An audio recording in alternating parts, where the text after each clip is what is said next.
In this video, I'll be testing two of the most popular laptop coolers from Amazon to see if they have any effect on the thermals of the base M1 MacBook Air. Now, the results were somewhat inconclusive.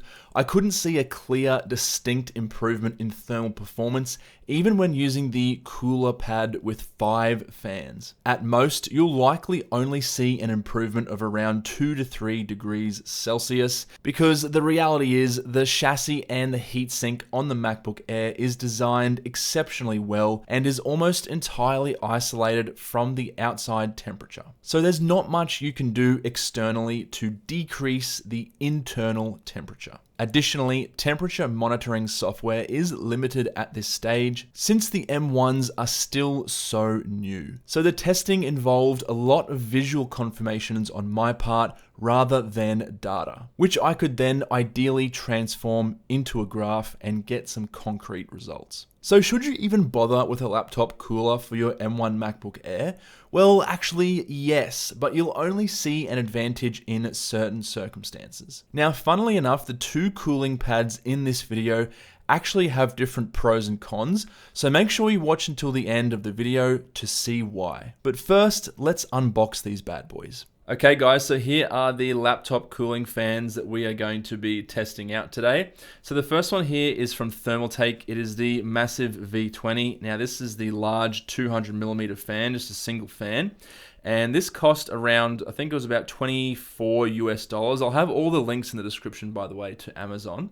So this is the cheapest. And then underneath we have the Klim Cyclone, which as you can see there has 5 lights. And the actual footprint of this is quite a bit larger than the V20. It also is a little bit louder as well. So what we'll do is we'll unbox this one first of all.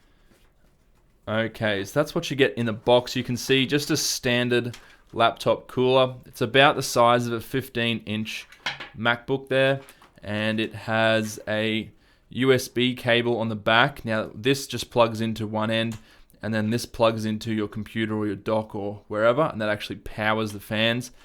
But yeah, as you can see, there's 5 fans. I'd say that's a 120mm fan in the middle, and then some smaller ones on the exterior. So going to be very interesting to see how this works. So moving on to the Thermaltake Massive V20.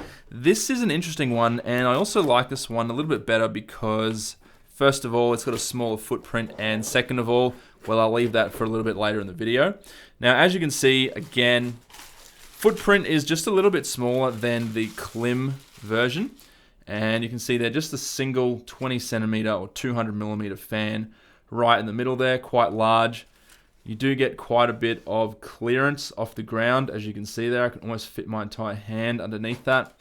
And this just connects again via a USB cable, and you can see there's actually a pass-through at the end. So if you want to charge something else, you can do that while also running the fan. And what else do we get in the package? Well, not much. Just a sheet of paper with some instructions. But again, guys, this is the cheapest one. This only cost around 20 US dollars, so very, very budget. So let's put these two bad boys to the test and see if they reduce the temperature in the MacBook Air. For my initial testing, I ran the MacBook through some thermal benchmarks, and you can see these in my How Hot Does the MacBook Air Get video linked in the top right-hand corner.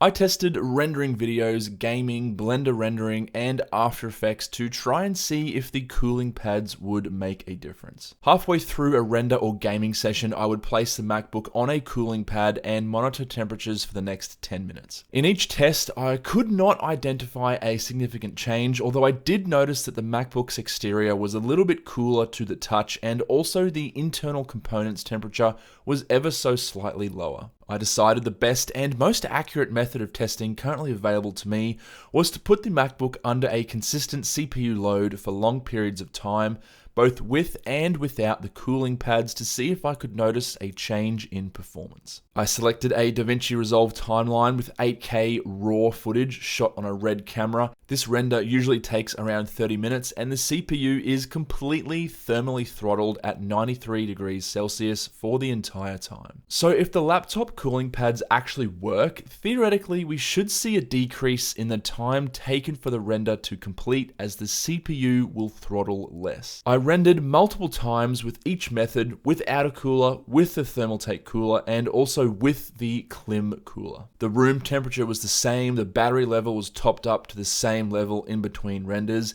and everything else you could think of was constant as well. You can see the results on the screen now. As you can see, when we were using the laptop cooling pads, the time taken to render is lower, which means the fans do work, although we're only talking a difference of about a minute on a 30-minute render. Now, one quick thing I thought I should mention, have a listen to the noise each fan makes. One is clearly louder than the other and also has a larger footprint. By the way, both of the fans in these two videos are at full 100% speed.